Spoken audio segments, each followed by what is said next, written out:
Bonjour à tous. Le cinéma n'est pas une science exacte, la physique, oui. La meilleure preuve de ça, vous me voyez mal filmer parce que je ne filme pas avec ma caméra. Elle se trouve qu'il est en panne. Donc là, j'ai utilisé un portable, j'ai des éclairages qui sont moyens, ma voiture m'a coûté 1000 € pour des réparations, vous vous en doutez, et c'est normal, parce qu'il y a quand même un moment beaucoup moins loose que ce que je vous raconte, l'absurde séance Nantes International Film Festival qui s'est déroulée du 2 au 7 octobre 2018.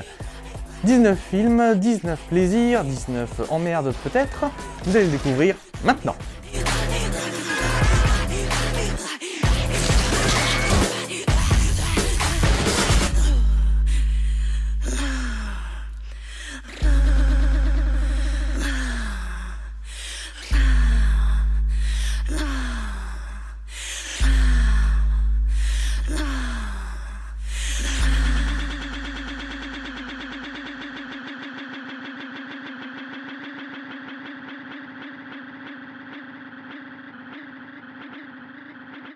A Bluebird in My Heart par Jeremy Gaze. Premier film du festival, il s'agit d'un film français tourné en Belgique avec des acteurs francophones ou danophones, puisque c'est un Danois qui joue le rôle principal. Ça raconte l'histoire d'un ancien détenu de prison qui sort, qui veut se refaire sa vie, et pour ça il devient déjà homme à tout faire dans une petite maison où il héberge, où il est hébergé plutôt, et il devient aussi laveur de vaisselle dans un restaurant chinois. Ça se passe plutôt bien pour lui, sauf que dans la pension où il est hébergé, eh bien, la fille fait des conneries parce que c'est une adolescente, et résultat, lui va essayer de la protéger malgré elle, contre elle parfois. Et évidemment, ça va lui apporter des emmerdes. Ce premier film du festival est un très bon film.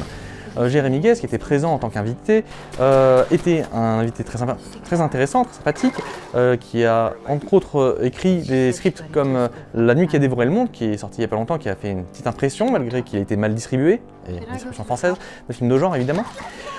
Et le film est bon, il est un petit peu lent, il est un petit peu froid, il va sortir sous le titre Tu ne tueras point. Et oui, les distributeurs français sont toujours à la ramasse quand il s'agit de titres. Donc à ne pas confondre avec Tu ne tueras point Hacksaw Ridge de Mel Gibson qui est sorti il y a quelques années. C'est un bon film, un petit peu lent. Si vous aimez quand même les ambiances un peu mafieuses, un petit peu torturées, n'hésitez pas à voir ce drame qui vaut le coup. The Outlaws de Kang Young-sung. Les Gaulois ont un potion magique, les Sud-Coréens, je ne sais pas ce qu'ils mettent dans leur riz, mais il n'y a pas à dire, ils font des films géniaux. Premier film de son réalisateur, c'est un polar assez noir sur un inspecteur qui ne se laisse pas corrompre même s'il a des méthodes un peu spéciales, un peu comme Hanzo the Razor, une série que j'aime beaucoup, je vous la conseille. À Séoul, la brigade anticriminalité est chapeautée par un type pas toujours réglo, mais avec un grand cœur et quand même un bon gars, le genre inspecteur Maigret mais avec les méthodes de Dirty Harry. Tout ce qu'on aime en France, tout ce qui est malheureusement difficile à trouver, en plus filmé de très bonne manière, avec des personnages attachants, complètement dingues. Parce que donc ça raconte l'histoire à Séoul des gangs. Il y a des gangs d'origine japonaise, des gangs d'origine chinoise surtout. Et surtout, il y a un trio qui va arriver et qui va foutre le bordel comme c'est pas possible. C'est-à-dire, c'est des gangsters, c'est un peu plus ambitieux que les autres, qui veulent prendre leur part du gâteau. Et résultat, ils vont tout faire pour piller Séoul jusqu'à la gorge. Et ce film est génial.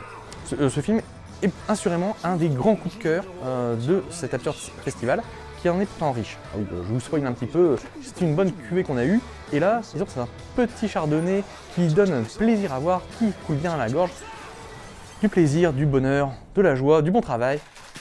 Mais que font-ils ces Sud-Coréens pour être aussi bons? À mon avis, ils ont de très bons producteurs qui leur laissent faire de bons films. Star Crash, le choc des étoiles de Luigi Cozzi.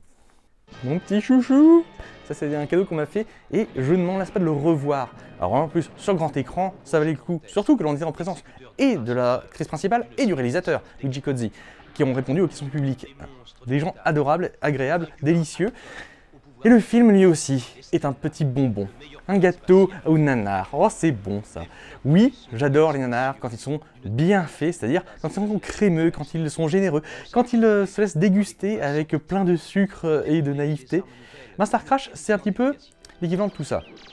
Pour vous resituer dans le contexte, Star Wars est sorti en 1977 et ça a été un carton monumental. Un des films les plus rentables de tous les temps et aussi un des films qui a créé le blockbuster. Donc forcément qui a rapporté des pépettes comme c'est pas possible. Et là, il se trouve que les Italiens, qui adoraient copier les Américains, se sont dit « Bon, on va faire un Star Wars ». Et Luigi Cozzi, c'est exactement ça qu'on lui a sorti, « Fais un Star Wars ». Il n'avait pas encore vu Star Wars, il avait juste lu le bouquin qui en était tiré, et donc il s'est lancé. Et il s'est démerdé comme il a pu, c'est-à-dire à l'italienne dans les années 70, du système D, de la naïveté, du plaisir quand on tourne. Mais il n'y a pas à dire, le retour, si vous êtes un cinéphile, ça vous laissera perplexe, ça vous laissera même un petit peu ébahi. Mais il faut toujours apprécier ce genre de petites péripéties, c'est un bonheur, c'est un plaisir. Lorsque on est un peu déviant, lorsque l'on se dit « Oh, je vais me regarder un truc, mais ça va être dingue, ça va être fou, ça va être malsain, ça va être bon », c'est le cas. Blood Simple, des frères Coen. The Outlaws était déjà un premier film. Eh bien, il se trouve que Blood Simple est le premier film des frères Coen. Et déjà, quel film? On voit une bonne partie de leur filmographie qui est à venir. Un suspense à la Hitchcock, des personnages un peu fous à la Fargo, une ambiance de policière tournant vers le ridicule ou le surnaturel, un mari cocu qui essaye de se venger, un détective pourri qui essaye de gagner de l'argent, un amant qui ne vaut pas le coup, clairement, et une femme désorientée au milieu de tout ça. C'est le premier film des frères Coen, c'est un film excellent, c'est un film qui, selon Jean-Maurice de l'Absurde Séance, est le meilleur des Coen, donc ils n'ont pas réussi à faire mieux depuis. C'est à voir, moi j'ai beaucoup apprécié certains de leurs films suivants, en particulier No Country for Old Men. Et un Blood Simple, c'est vraiment excellent. Et il se trouve qu'en plus, celui-là je l'avais déjà. Oui, je suis un petit peu un collectionneur. Perfect Skin, de Kevin Chicken. Quand on est polonaise à Londres, on a envie de faire des folies. Et il se trouve que Katia, qui passe effectivement à Londres en tant que jeune fille au père, puis ensuite en tant que colocataire d'une fille un petit peu punk, a envie de se faire peut-être un tatouage. Et elle va tomber sur le tatoueur qu'il ne fallait pas rencontrer. Le tatoueur qui aime bien tatouer, mais parfois contre la volonté de ses victimes. Ce film est très bon. C'est un film d'ambiance. C'est un film qui prend son temps, qui est posé, et même peut-être un petit peu trop. Alors personnellement, j'ai trouvé ce film très beau, malgré un tout petit budget, ça se sent que c'est un budget, ça doit être dans la moins de 5 millions de livres sterling. Ça se voit, ça se ressent un petit peu, mais ça n'empêche pas que les acteurs rares sont excellents, que les maquillages, parce qu'il a fallu refaire des tatouages un petit peu tout le temps, sont très bons. L'ambiance est oppressive, c'est un film fétichiste, ça se ressent, et c'est en cela que c'est un bon film, dans le sens c'est un film bien réalisé, puisque le fétichisme du réalisateur perce dans la rétine du spectateur. C'est exactement ça ce que l'on demande à un film pour être réussi. The Velocipastor, de Brendan Steer. Après Star Crash, voici le deuxième nanar du festival. Il s'agit de The Velocipastor, un film improbable, fait avec 3 bouts de ficelle, sur un prêtre qui a un petit peu du mal à garder la foi après la mort de ses parents, dans un accident qui n'est pas montré. On a juste une image de rue avec inséré ici les VFX voitures qui brûlent. Ça donne le ton, alors je ne sais pas si c'était volontaire ou pas, mais bref, ce brave curé va en Chine pour se ressourcer, pour se requinquer, pour faire un petit peu de trekking, et il se trouve qu'il tombe sur un meurtre commis par des ninjas qui veulent récupérer une dent qui donne le pouvoir à celui qui se fait blesser par cette dent de devenir un dinosaure. Oui, c'est aussi con que ça en a l'air, et c'est aussi bon que ça peut supposer avec un pitch pareil. Il se trouve que ce film est un film extrêmement méta, c'est un film qui sait qu'il est con et qui en profite, qui envoie de tout, il est généreux, il est agréable. Jean-Maurice nous avait dit que ça allait être une merde, non, c'était un film très apprécié, qui a été plébiscité par le public, et a raison. Vous aussi, si vous avez l'occasion de le voir, The Velocipastor, c'est un excellent moyen de se marrer, parce que les effets gore, il y en a, sont rares, ils sont assez absurdes pour que justement on ne s'en formalise pas, et surtout, il faut bien le dire, c'est un film qui est généreux quand on s'amuse comme ça. Mais c'est le plaisir du cinéma, de pouvoir partager une belle émotion avec tout le monde. Et The Velocipastor est plein de bonnes émotions, il n'est pas trop long, et surtout, il ne fait pas du meublage comme certains films qui veulent atteindre forcément la durée des 90 minutes. Celui-là y arrive, sans pour autant en rajouter. L'échelle de Jacob, de Adrian Lyne. Alors au départ, on devait avoir un film qui s'appelle Piercing, donc après Perfect Skin, ça s'imposait, mais il se trouve que le film n'a pas été diffusé dans le festival, et il était remplacé in petto par l'échelle de Jacob. Alors l'échelle de Jacob, déjà, je vous renvoie à la vidéo du maître, le fossoyeur de film, qui a fait une très bonne analyse de ce film. Et personnellement, qu'est-ce que je vais vous en dire? Je l'avais déjà, hein, voilà, je l'avais déjà, hein, j'aime bien montrer que j'ai une collecte, que j'aime bien les films, que j'aime bien les collectionner. C'est un film absolument dingue parce que c'est l'histoire d'un homme qui, après avoir été blessé au Vietnam, revient traumatisé aux États-Unis, à New York, et il se met à avoir des visions un petit peu dingues, un petit peu cheloues. Il se met à avoir des démons un peu partout, et ces démons semblent le poursuivre. Mais il n'est pas le seul, tous les membres de son unité sont aussi atteints de ces hallucinations. Est-ce que c'est vrai? Est-ce que ce sont simplement son cerveau qui délire? Et pourquoi est-ce qu'il a encore des flashs du Vietnam qui le hantent de plus en plus? Eh bien, je peux vous spoiler la fin, puisque après tout, il a été spoilé par le fossoyeur de film, et que cette fin n'empêche pas le revisionnage de ce film. Jacob meurt au Vietnam, et en fait, ce que l'on voit, son retour à New York, ce n'est pas ce qu'il a vécu après le Vietnam, simplement son purgatoire à lui, sa manière de purger ses crimes, et aussi de ce qu'il a subi au Vietnam, puisqu'il a subi des expérimentations qui s'appellent l'échelle, en référence aussi à l'échelle de Jacob, le mythe biblique qui amène vers le ciel. Donc ce pauvre homme, c'est une âme torturée qui passe par l'enfer pour revenir peut-être au paradis, s'il a réussi son passage au purgatoire.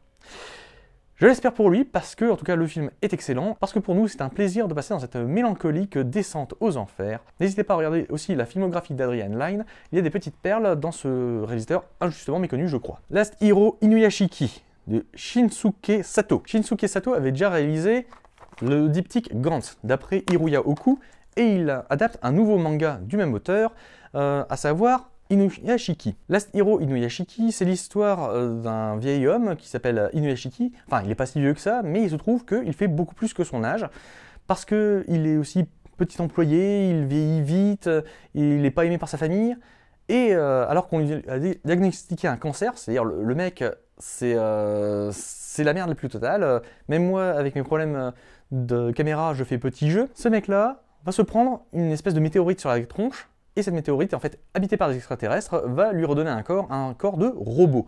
Mais malheureusement, il ne sera pas le seul à recevoir ce don.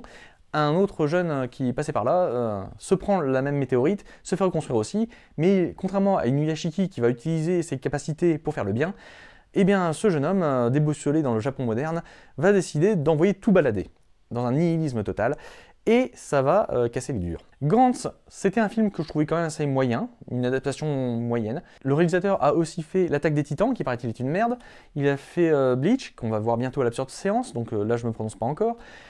Bref, il avait aussi fait I Am Hero, qu'on avait chroniqué avec Fabien et Valentin, donc un film qui donne à boire et à manger, et plus à boire qu'à manger malheureusement. Donc j'y allais en me disant... Il peut y avoir du bon, il peut y avoir du mauvais. Eh bien plutôt c'est du bon qui est sorti, le film est bien carré, il est bien rondement mené, bref, là il a fait du bon boulot, les acteurs sont bons, tiennent bon.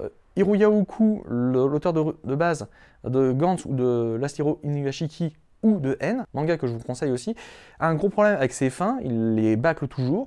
Ben là, comme c'est un arc narratif de Inuyashiki qui a été compté, le film se termine bien. Enfin, sauf si vous regardez la scène post-générique, qui elle est affreusement longue, alors qu'elle pourrait être arrêtée plusieurs fois. C'est apparemment un défaut de ce réalisateur que de faire des scènes où on se dit, bon là tu peux arrêter, arrête-toi, arrête-toi. Il ne s'arrête pas, mais bon, nous on va pas arrêter notre plaisir. Trauma de Lucio Rojas. Film chilien d'un auteur qui aime bien transgresser, qui aime bien choquer, qui aime bien interpeller, mais qui aime bien aussi faire des trucs vraiment dégueulasses. Ce film a été vendu comme étant le Serbian Film de ce festival. Serbian Film, oui, je l'avais trouvé sympa sans plus, gore sans trop vraiment être crapoteux. Là par contre, c'est vraiment dégueulasse. C'est immonde, c'est monstrueux, c'est affreux. J'étais allé avec ma chère et tendre voir ce film. Elle qui est féministe, le film étant assez misogyne, malgré qu'il y ait la final girl qui gagne à la fin. Je vous spoil un petit peu, mais ça fait bien savoir que les méchants vont s'en prendre une tannée. C'est, paraît-il, tiré d'une histoire vraie. En plus, dans le Chili, qui est post-Pinochet, Ce genre de cicatrice, forcément, ça doit pouvoir exister. Mais il n'y a pas à dire, cette histoire de 4 nanas qui se retrouvent agressées, abusées par des dégénérés du régime de Pinochet, c'est très dur à voir, c'est très dégueu à montrer, surtout vu comme c'est filmé. Il y a des moments où franchement c'est assez insoutenable. Même moi qui aime bien les films gore, les films un peu extrêmes, à certains moments je me suis dit oh putain de merde. Voilà, donc soyez prévenus et passez votre chemin. Si c'est pas votre truc, on comprendra parfaitement. The Cop Baby de Alexander Androuchenko. Le souci des films russes, c'est qu'ils sont souvent très lents. Parce qu'ils prennent leur temps, où ils vont sur des détails qui ne sont pas très utiles à la narration, qui sont un peu utiles pour les personnages. Ou alors c'est parce qu'ils ne savent pas faire de scénario, un peu comme les Français, parce qu'on n'a pas d'école de scénaristes vraiment dédiés au scénario. Et bien ce film-là a été très bien écrit, très bien réalisé, et très bien mis en scène par l'équipe. Franchement, c'est un petit tour de force. C'est l'histoire d'un flic incorruptible qui essaye d'infiltrer la mafia chinoise, mais il va se trouver qu'il va être maudit par une diseuse de bonne aventure et qu'il va être mis entre la vie et la mort. Et à ce moment-là, son âme va se transférer dans le corps du bébé de celui à cause de qui il s'est pris une bastos, pendant que l'esprit du bébé, lui, va dans son corps à lui. Et donc c'est en tant que petit bout de chou de 80 cm maximum, il va devoir résoudre une enquête et amener son père, entre guillemets, qui est une larve pas possible, l'amener à devenir un bon flic. Et bien ce film-là, c'est une comédie policière excellente. Si elle passe en France, regardez-la. Si elle passe en DVD, achetez-la. Si elle passe en Blu-ray, achetez-la aussi. Et si vous en avez l'occasion, montrez-la à vos amis, à votre famille, à vos voisins, n'importe qui, histoire de faire passer le message. Les Russes font de très bons films aussi quand ils s'en donnent les moyens, surtout ils s'en donnent les moyens au niveau de l'écriture et au niveau des acteurs. Et bien là c'est le cas, c'est excellent. Petit reproche évidemment, comme le bébé quand il doit être sérieux est fait par ordinateur, ça se voit. On est en plein dans la voie de l'étrange, ok, mais il faut accepter ce problème-là à la base et ça coule tout seul. Donc oui, si vous êtes allergique aux effets numériques un petit peu mal fait, vous allez voir que c'est pas du Pixar. Mais franchement, quand on a du plaisir, est-ce que l'on peut vraiment reprocher un film de faire tout ce qu'il peut avec ses moyens? Ben non. Ce film-là est généreux, ce film-là est audacieux, ce film-là est réussi. Cop Baby, c'est franchement un coup de cœur. Amin, The Rise and Fall de Sharad Patel. Film sorti en 1981, peu après la chute de Amin Dada.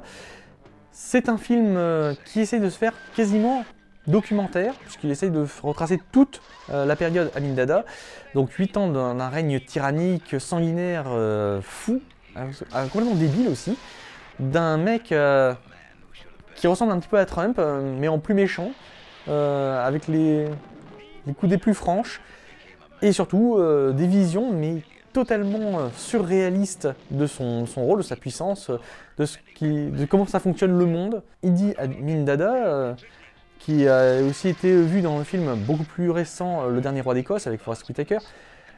C'est un personnage, même si on sait qu'il a existé, ce qu'il a fait, on peut se dire seulement non. C'était pas possible, c'est trop fou, ça ne peut pas avoir eu lieu. Et bien pourtant si, c'est de l'impossible, Amin Dada. Une manière de retracer finalement en fait ce qui s'est passé. Il n'y a pas beaucoup d'approfondissement parce que beaucoup de squelettes étaient encore dans les placards. Tout ce qu'on savait, c'était ce que les témoins en ont dit dès la fuite de Amin Dada en Arabie Saoudite. Le film en lui-même est assez crapoteux, assez direct. C'est assez proche d'un film Mondo. Si vous connaissez ce genre-là, n'hésitez pas à aller sur Wikipédia pour vérifier ce que c'est qu'un Mondo. C'est craspec, la pellicule est assez granuleuse aussi. C'est un film qui n'a pas eu de sortie en DVD Blu-ray, mais ça vous vaudrait le coup, je pense, parce que c'est un témoignage d'une certaine époque. C'est aussi un témoignage de la folie d'un être humain, mais qui ne l'est plus vraiment beaucoup, tellement il est devenu fou. Sobibor de Konstantin Kabienski. La Shoah, on en mange tous les ans, on en mange à toutes les sauces, en particulier en France. Et bien il se trouve que quand c'est bien fait, c'est excellent. Deuxième film russe du festival, deuxième film réussi du festival. Il n'y a pas... Deuxième film russe réussi du festival, il n'y a pas à dire, quand on s'en donne les moyens, ils font de bons trucs. Ça me rappelle un petit peu le film Stalingrad, qui avait été aussi réalisé par des Russes, qui est un style un peu particulier, qui était passé à l'absurde séance. Rien à voir avec le Stalingrad de Jean-Jacques Hano.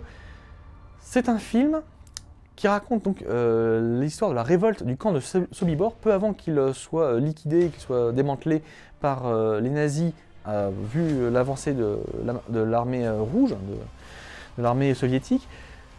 C'est un film qui montre la Shoah, mais qui montre aussi le caractère humain des habitants, aussi bien les nazis qui deviennent de plus en plus fous parce que justement ils sentent la fin arriver, donc ils ont un côté crépuscule des dieux, ils deviennent des décadents au possible, mais aussi l'aspect amoureux, l'aspect tendre, l'aspect comique parfois que ont pu vivre les prisonniers de guerre.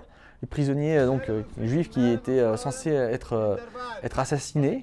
Si certains malheureusement passent par la chambre à gaz, il y en a d'autres qui arrivent à y survivre, que ce soit en tant que capots, et ils sont montrés effectivement pour ce qu'ils sont, c'est-à-dire des gens qui essayent de survivre, même s'ils le font de manière un petit peu dégueulasse, dans un environnement dégueulasse. Il y a aussi ceux qui simplement ne veulent pas perdre espoir, et il y a ceux qui essayent de redonner l'espoir à ceux qui n'en ont plus. À ce niveau-là, c'est un tour de force. Oui, Sobibor, c'est un film bien plus intéressant que beaucoup de films faits sur la Shoah, parce que là c'est un film qui ne sert pas simplement qu'à dénoncer, mais qui donne de l'espoir. Voilà, je pense que c'est la meilleure façon de définir ce film. C'est un film d'espoir, d'espérance, c'est un film qui donne envie de voir plus loin. Donc, allez voir Sobibor, ce film de 2018, pas confondre avec un film qui s'appelle Sobibor aussi, qui est plus ancien. Là, c'est vraiment un film russe récent, malheureusement qui va être assez peu distribué en France, je crains. Mais si c'est le cas, n'hésitez pas à aller le voir. Ça, c'est un bon film qui mérite respect, qui mérite admiration, qui mérite simplement un billet de cinéma. Framed, de Marc Martinez Jordan.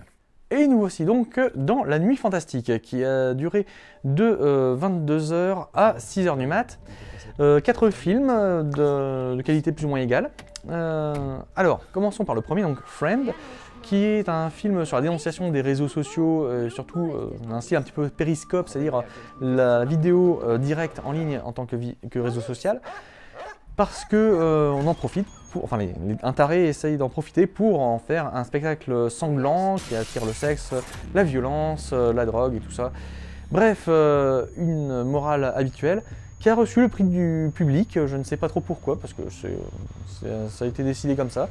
Mais enfin bref, personnellement, j'ai trouvé un petit peu long. C'est un home invasion bien mené. C'est un film huis clos qui vaut le coup, avec de bons gags, il faut bien le dire. C'est un film espagnol qui a un style vraiment à l'espagnol. Ils ont un détachement par rapport à la violence et par rapport à l'agression qui est très intéressant, puisque ça leur donne vraiment des films très atypiques, surtout pour les Français comme nous.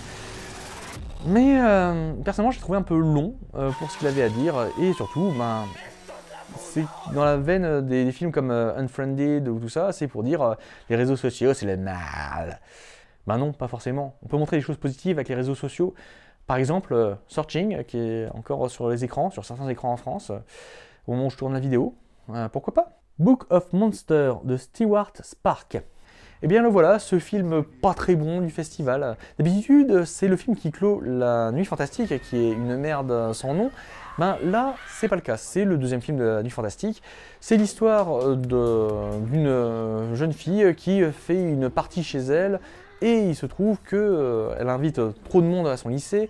Il y a un peu de tout, c'est très américain, il y a la Reine des Abeilles, il y a le sportif complètement con, il y a les nerds, tout ça. Et il se trouve que parmi les invités, entre guillemets, il y a une sorte de monstre prêtresse d'abomination extradimensionnelle qui fait le sacrifice d'un puceau, et ça appelle des monstres. Et là, le film devient très lent, avec des monstres mal définis, qui sont assez médiocres. Ça s'étire, ça s'en rajoute. Il y a quelques personnages qui essaient de surnager un petit peu là-dedans, dont le stripteaseur masculin qui fait un faux policier avec un godemiché à la place d'une matraque. c'est rigolo, c'est rigolito, non, c'était trop long pour ce que ça voulait dire. Ça aurait été chouette en tant que court-métrage, ou moyen-métrage. Ça aurait pu être mieux si simplement on avait mieux explicité quels étaient les monstres, comment est-ce qu'ils fonctionnaient, et fait de vraies stratégies à partir de là. Mais bon, les stratégies, c'est pas toujours très facile à élaborer, donc on va au plus simple. Oh, il y a un point faible, bah, allons taper sur ce point faible. Youpi! Et quand il n'y en a pas, il n'y en a pas. Et donc il faut courir, et ça court, et ça dure, et ça continue. La la la la la. The Farm de Hans Sternward. Je ne sais pas si j'ai bien prononcé le nom du réalisateur, et c'est pas les personnages dans le film qui vont pouvoir m'y aider, puisque la plus grande partie du casting est muette. Alors, c'est l'histoire d'un couple qui simplement se rend sur les routes américaines, et en passant, ils vont s'arrêter dans un diner, ils vont s'arrêter dans un petit motel, enfin un motel, un ensemble de cabanes qui est à louer, et il se trouve qu'ils vont être enlevés pour devenir des bêtes à engraisser. Donc des fermiers avec des masques d'animaux vont les kidnapper et vont essayer de les engraisser pour les tuer, pour les manger. Ce film est un film d'ambiance. Il n'y a pas à dire, là-dessus c'est très réussi. C'est un film lent, contemplatif, surtout qui travaille très bien la manière dont fonctionne la ferme en question, puisque justement on voit le côté quotidien, c'est presque un documentaire à certains moments. Et là-dessus, c'est plutôt un bon film. Le plus gros défaut de ce film, ça reste que quand il y a des décisions compliquées ou au contraire des choses simples à faire mais qui sont intelligentes et qui pourraient donner trop d'avantages au personnage principal, eh bien le scénario va se contenter d'évacuer ça. Et résultat, l'héroïne, la plupart du temps, fait des conneries. Et c'est vraiment dommage parce que si on pouvait avoir un bon film qui évite de faire ce genre de bêtises, ce serait quand même beaucoup mieux. Donc un film qui valait le coup, mais au-delà de son pitch, il a 2-3 atouts dans sa manche, mais pas beaucoup plus. Non, moi je mettrais bien un 7 sur 10, ce qui est tout à fait honorable, mais c'est pas le grand film du festival. Merci Christmas de Ryan Nelson. Ah, les comédies de torture, j'adore ça moi. Quand il s'agit de montrer des personnages qui souffrent, mais d'une manière rigolote, on peut s'attendre à de bonnes choses. Quand le film est une bonne comédie, quand c'est un bon film de torture, un bon film d'horreur, quand c'est mélangé, ça peut donner de vrais chefs-d'œuvre. J'avais beaucoup apprécié Big Bad Wolf dans cette catégorie, mais ce film-là est un petit peu différent. Il s'agit d'un film qui est excellent. C'est l'histoire d'un comptable qui n'a pas d'amis, qui n'a pas de famille, qui est tout seul pour Noël. Et la gentille secrétaire vient lui proposer de venir dîner avec sa famille. Une famille qui a ses petits drames, et il se trouve qu'ils sont aussi cannibales. Donc le pauvre comptable va être amené pour être dévoré avec d'autres prisonniers, ils vont être dégustés, mais ils vont essayer de se rebeller. Et bien ce film est très bien fait, encore un film huis clos, mais cette fois ce n'est pas un home invasion, et il est très bien réalisé. Donc les acteurs sont bons, les situations sont bonnes, l'écriture est très bonne aussi. À un moment, il y a un gag avec une offre un cadeau qui est un cadeau utile. Je ne vous en dis pas plus, mais c'est ce qu'on appelle typiquement un fusil de Tchekhov, c'est-à-dire un élément qui va être réutilisé, et il est très bien réutilisé.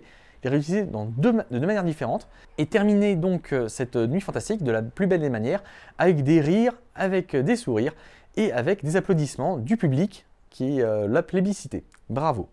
Gremlins 2 de Joe Dante. Est-il besoin de présenter les Gremlins, ces petites créatures verdâtres, dégueulasses et méchantes à souhait, qui naissent lorsque des mogwai, des petites créatures à fourrure toutes mignonnes, mangent après minuit? Eh bien non, évidemment vous les connaissez, vous savez aussi quelles sont les 3 règles: ne jamais les exposer à la lumière, ne jamais les mouiller et ne jamais leur donner après minuit, pour la raison que je viens de vous dire. Et donc Gremlins 2, qui faisait suite au premier film, qui était un film culte, devait faire encore mieux que son prédécesseur. Ce n'était pas possible, résultat, il a fait différemment. Il a fait un film méta, il a fait un film sur les films, un film sur la télévision, un film aussi sur Trump. Là, c'est très visible puisque le personnage de Clamp, Richard, si je me souviens bien, Richard Clamp, est un personnage qui a été basé sur Trump, comme Biff Tannen avait été basé aussi sur Trump dans Retour vers le futur 2.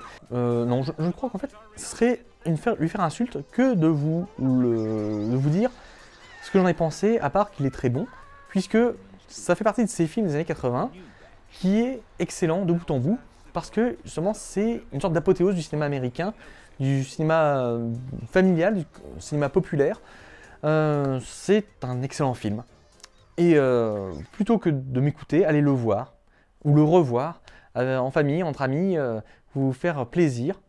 Je ne peux que vous le conseiller. Buffalo Boys de Mike Willwan. Un western indonésien. Une histoire de vengeance très classique. Deux fils qui ont été sauvés par leur oncle reviennent d'Amérique après une vingtaine d'années et vont essayer de venger leur père qui a été assassiné lâchement par le vil envahisseur hollandais. Alors, on n'est pas habitué à l'Indonésie, et surtout dans cette forme-là. On n'est pas habitué aussi au fait que les Hollandais soient les méchants. Et bien là, c'est le cas ici. Ce sont des méchants très méchants. Le film est beaucoup basé sur le cinéma de Tsui Hark. Moi, j'ai retrouvé des personnages dignes de Seven Swords, qui est un très bon Tsui Hark, si jamais vous avez l'occasion. Ce sont donc des personnages, parce que les méchants qui sont visiblement méchants, ils sont poussés à la caricature, ils ont un style qui les rend très reconnaissables, et en même temps, baston épique, action frénétique, question de morale, amourette sur le retour du pays au pays, question culturelle. Franchement, ce film est excellent. Il est un petit peu long, c'est tout ce que je peux lui reprocher. Et parfois il y va un petit peu trop à fond. Mais bon, ça c'est effectivement quand on veut faire, autant le faire à fond.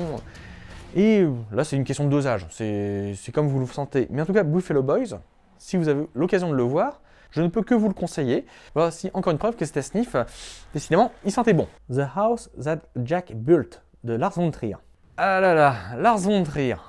La provocation faite homme. Après Cannes, donc c'est notre festival à la Sniff qui récupère ce petit bijou. Lars von Trier, vous pouvez aimer, vous pouvez détester, mais vous ne pouvez pas être indifférent. Dans le sens où ce bonhomme-là est dingue et excellent. Le film, c'est l'histoire d'un tueur en série qui s'appelle Jack, qui veut construire sa maison et qui veut aussi tuer des gens. Donc résultat, il tue principalement des femmes, en tout cas c'est ce qu'on voit à l'écran. Et il fait ça en racontant en fait sa vie à un certain Verge. Je ne vous en dis pas plus, c'est très facile de voir en fait d'où c'est tiré. Et la dernière partie du film en parle beaucoup. C'est une question aussi métaphysique. Je vais aller sur ce point-là à l'essentiel. Vous connaissez peut-être le film Le Tout Nouveau Testament, qui pour moi était une merde totale, surtout au niveau de son message. C'était un film bien fait hein, au niveau technique et esthétique, mais franchement, là c'était pas provocateur, c'était juste de la merde au niveau théologique.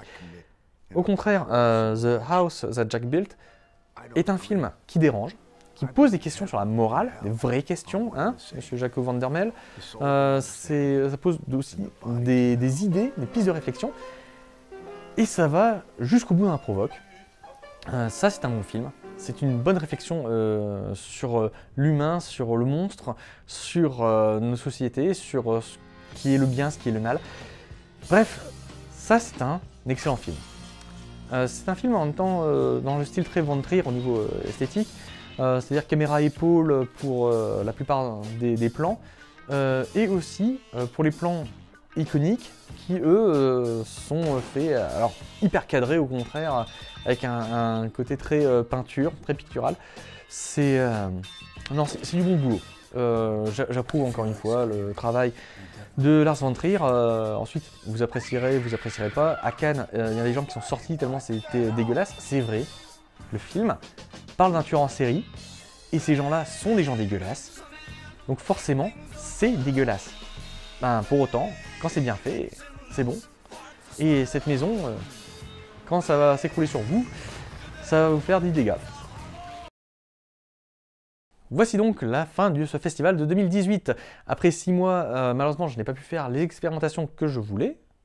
Merci, ça aussi, ça s'éteint. Donc, je suis tout seul, je suis quasiment dans le noir. Et vous allez pouvoir aussi éteindre votre écran et retrouver une activité normale. Oh, je peux maintenant l'utiliser, cette formule-là. Les guignols sont morts, tout est mort, sauf l'Absurde Festival. Ouch!